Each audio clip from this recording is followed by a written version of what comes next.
ये जो बिहार सरकार का बकलोल शिक्षा मंत्री है, ये गोबर है, गोबर, वो भी गाय का नहीं जो पूजनीय है, ये भैंसी का गोबर है, सुअर का गोबर है, ये गोबर शिक्षा मंत्री।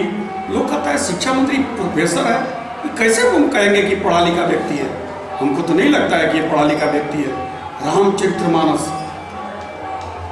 125 करोड़ हिंदुओं के आस्था का ग्रंथ है, वो हिंदू धर्म का, सनातन धर्म का सबसे पवित्र ग्रंथ है, और उसके बारे में ऐसा बोलना, ये तो हिंदुओं का अपमान है, ये तो सनातनियों का अपमान है, इनका गलत वोट बैंक की राजनीति है।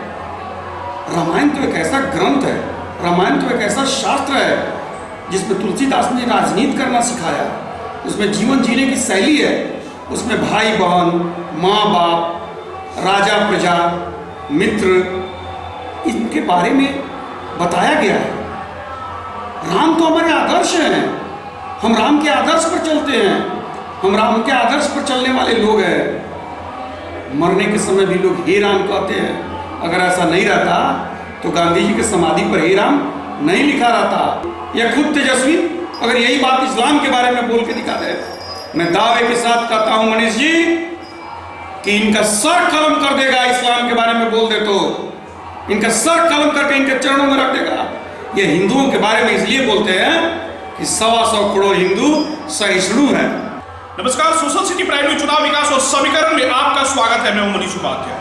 आज हमारे साथ है अरे राज्य से भारतीय जनता पार्टी के पूर्व जिला अध्यक्ष, जिला प्रवक्ता सह भारतीय जनता पार्टी के कद्दावर नेता संजीव कुमार दुबे जी। आपका बहुत बहुत स्वागत है हमारे चैनल। बहुत बहुत धन्यवाद आपको। सबसे पहला सवाल कि फेसबुक एक ऐसा प्लेटफॉर्म है जहां आप हमेशा विवादों में बने रहते हैं।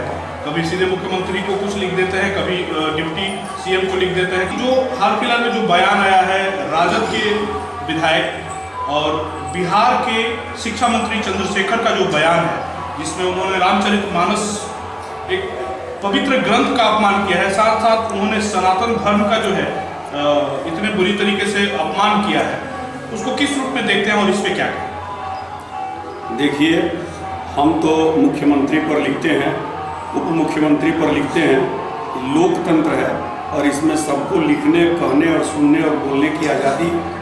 उसी आज़ादी के तहत रामायण मेला नहीं लगवाते इन लोगों के समाजवादी नेता लोग, राम मनोहर लोहिया।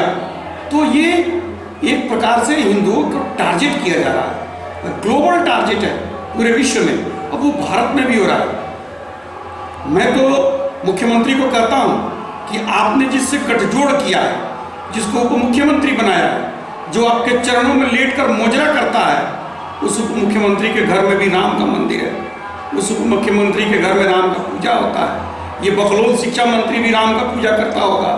सबके घर में अष्टयाम होता है, हनुमान आराधना होता है, सुंदरकांड का पाठ होता है। और अगर ऐसी बात रहती तो हिंदुस्तान में हर हिंदू के घर में तुलसीदास जी का रामायण नहीं होता। रामायण एक कल्पवृक्ष है, एक वटवृक्ष की तरह लोग अपने घर में उसको रखते हैं, उसकी पूजा करते हैं। अगर यही बात पादरियों के बारे में बोल के दिखा देते तेजस्वी का कोई मंत्री, 125 करोड़ हिंदू मर्यादा में रहते हैं। लेकिन इनके साथ वैसा ही होना चाहिए, सठे साठे समाचरे जैसे को तैसा।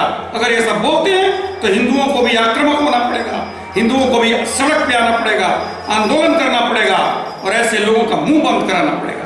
मुख्यमंत्री श्री नीतीश कुमार भी इस पर कुछ मतलब कार्रवाई नहीं कर पाए हैं। उनके पार्टी के जो आला कमान है वो लोग भी इस पर कुछ टिप्पणी नहीं कर पाए हैं और ना ही कुछ बोल पा रहे हैं। इसको किस रूप में देखते हैं? क्या ये उनका संकेत है या उनके कहने के बावजूद ये इस तरह से बयान दिए हैं? मुख्यमंत्री बेबस हैं, लाचार हैं। मुख्यमंत्री इतने कमजोर और डरपोक हो गए हैं कि उन्होंने भारतीय जनता पार्टी का साथ छोड़ दिया और वो राजद के साथ चले गए हैं। और ये अपमान इसलिए वो बर्दाश्त कर रहे हैं कि अब जाएंगे तो कहाँ जाएंगे, अब हटेंगे तो कहाँ हटेंगे, किसके पास सटेंगे। मुख्यमंत्री ने तो चंद्रशेखर जी से कहा था कैबिनेट की मीटिंग में, आपने क्या बोला? उन्होंने कहा मैंने सही बोला। मुख्यमंत्री तो कुछ नहीं कर पाएंगे।